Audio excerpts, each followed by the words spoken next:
Assalamualaikum warahmatullahi wabarakatuh. Halo teman-teman semuanya, perkenalkan saya Saadilah dari Program Studi Pendidikan Agama Islam 2020 Universitas Muhammadiyah Yogyakarta. Teman-teman semuanya, pada kesempatan kali ini saya akan membuat video pembelajaran Pendidikan Agama Islam kelas 9 bab 1, yaitu tentang meyakini hari akhir dan mengakhiri kebiasaan buruk. Teman-teman semuanya, tentu kita sudah tidak asing lagi dengan istilah rukun iman. Ya, rukun iman itu apa sih teman-teman?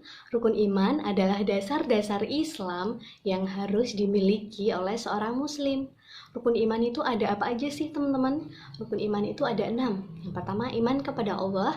Yang kedua, iman kepada malaikat Allah. Yang ketiga, iman kepada kitab-kitab Allah. Yang keempat, iman kepada Rasul Allah. Yang kelima, iman kepada hari kiamat atau hari akhir. Yang keenam, iman kepada qada dan qadar.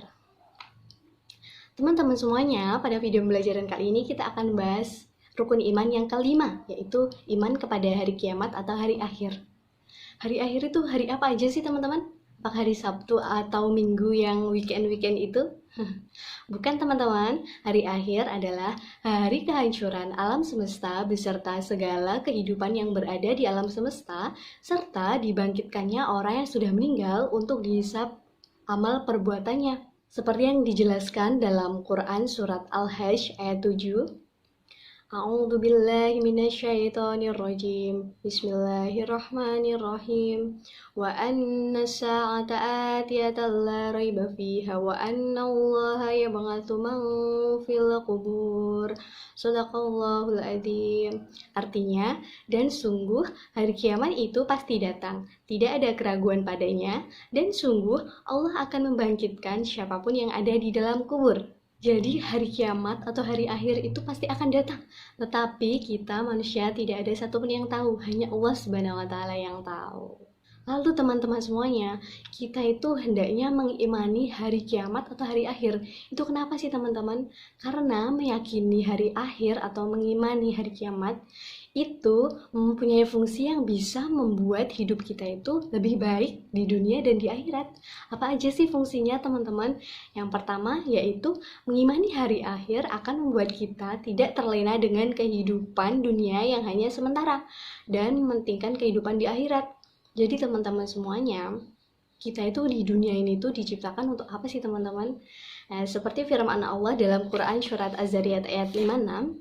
A'udzubillahi minasyaitonirrajim. Bismillahirrahmanirrahim. Wa ma khalaqtul jinna wal insa illa liya'budun. Artinya, aku tidak menciptakan jin dan manusia melainkan agar mereka beribadah kepadaku. Jadi teman-teman, ayat tersebut menjelaskan bahwa tugas kita sebagai manusia pada dasarnya adalah untuk ibadah.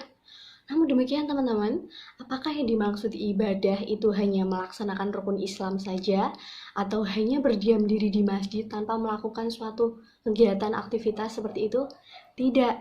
Nah, ibadah yang dimaksud ini adalah ibadah di dunia dan ibadah di akhirat. Maksudnya adalah ibadah di dunia itu apa aja? Nah, contohnya seperti mencari ilmu, bekerja, dan lain sebagainya. Lalu untuk ibadah di akhirat yaitu tadi melaksanakan rukun Islam, kemudian selalu berbuat baik supaya kita mendapatkan pahala. Nah, kita di sini maksudnya adalah kita tidak terlena dengan kehidupan dunia. Kita boleh saja beribadah untuk kehidupan di dunia, yaitu seperti bekerja dan mencari ilmu. Tetapi kita juga harus menyeimbangkan antara ibadah untuk dunia dan ibadah untuk akhirat. Jadi, kita tidak boleh terlena akan kehidupan di dunia.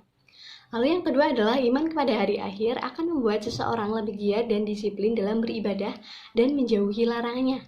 Nah, karena kita sudah diberitahu bahwa kelak kita akan mengalami apa itu namanya kiamat. Nah, untuk itu dengan kita tahu bahwa kelak kita akan mengalami kiamat atau hari akhir tersebut, maka kita itu terdorong untuk disiplin dalam beribadah dan terdorong untuk menjauhi larangan-larangan Allah. Lalu yang ketiga adalah iman kepada hari akhir, memberi ketenangan juga ketentraman bahwa segala kesusahan atau kesulitan di dunia ini akan dibalas dengan kenikmatan di hari akhir dengan seadil-adilnya. Jadi, apapun keadaan kita, apabila kita itu percaya bahwa hari akhir itu ada, hari kiamat itu ada, maka hidup kita akan tenang karena kita selalu beribadah dengan disiplin dan percaya bahwa kalau kita akan diganti dengan hal yang lebih bagus di akhirat sama Allah Subhanahu wa taala. Hari kiamat atau hari akhir itu apa aja sih? Nah, hari akhir atau hari kiamat itu ada 2 macam, yaitu yang pertama kiamat sugro dan yang kedua kiamat kubro. Kiamat sugro itu kiamat kecil, kiamat kubro kiamat besar. Kiamat sugro atau kiamat kecil itu adalah kiamat atau terjadinya kematian yang menimpa sebagian umat manusia. Jadi hanya sebagian umat manusia, tidak semuanya. Contohnya seperti gunung meletus, kematian, kebanjiran, tsunami, tanah longsor, seperti itu. Lalu kiamat kubro adalah terjadinya kematian dan kehancuran yang menimpa seluruh alam semesta. Suatu saat nanti akan terjadi kiamat kubro, tetapi kita tidak tahu, yang tahu hanya Allah Subhanahu wa taala. Lalu setelah terjadinya kiamat itu akan ada apa aja? Apakah kehidupan ini selesai? Tidak. Nah, setelah terjadinya kiamat sugro dan kiamat kubro tadi, maka terjadi kehidupan setelah hari akhir, yaitu yang pertama alam barzah atau yaumul barzah. Nah, alam barzah atau yaumul barzah ini disebut alam kubur.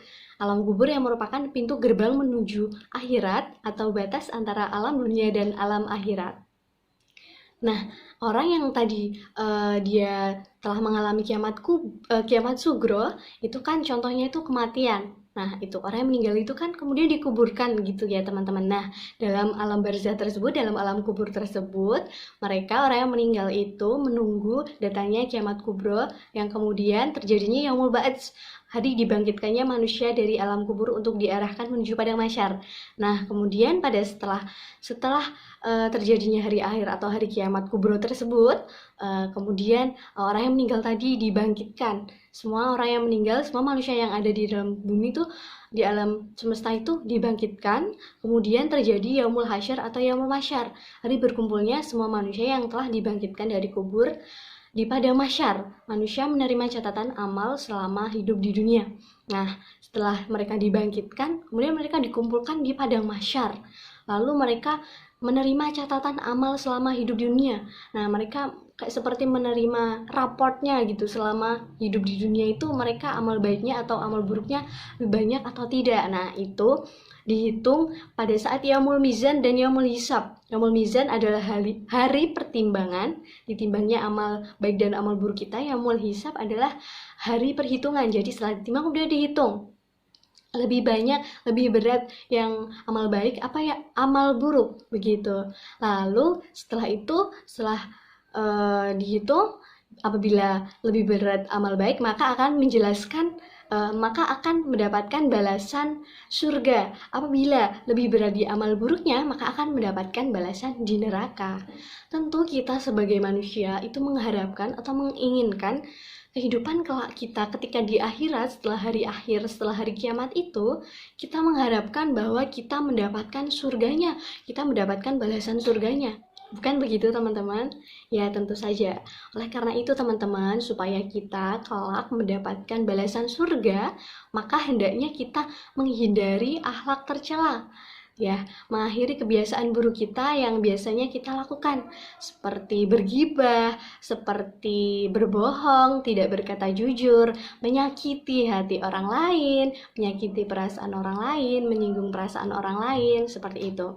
Nah, caranya bagaimana? Yang pertama, menghindari berkata dusta. Nah, hendaknya kita kalau berbicara itu yang baik-baik saja, yang tidak menyakiti hati orang lain, yang tidak menyinggung perasaan orang lain, yang jujur, gitu-gitu. Lalu yang selanjutnya adalah menjauhi larangannya. Nah, hendaknya tadi kita menjauhi seperti berdusta, terus menjauhi sifat khianat, menjauhi sifat menyakiti hati orang lain. Kemudian yang ketiga adalah selalu ingat bahwa malaikat itu ada yang selalu siap mencatat amal baik dan amal buruk. Jadi teman-teman semuanya, sebelum kita melakukan suatu kegiatan atau suatu perilaku, hendaknya kita selalu ingat bahwa di sisi kanan dan di sisi kiri kita itu ada malaikat yang selalu menjaga kita. Maka hendaknya kita selalu berbuat baik supaya lebih berat amal baik kita, supaya lebih banyak yang dicatat oleh malaikat raqib. Kemudian yang keempat adalah mengamalkan perintahnya. Jadi kita mengamalkan rukun Islam, kemudian selalu berbuat baik dan tidak berkata dusta dan lain sebagainya. Demikianlah apa yang dapat saya sampaikan. Semoga apa yang saya sampaikan tadi bermanfaat untuk kita semua. Amin. Terima kasih dari saya. Sekian. Wassalamualaikum warahmatullahi wabarakatuh.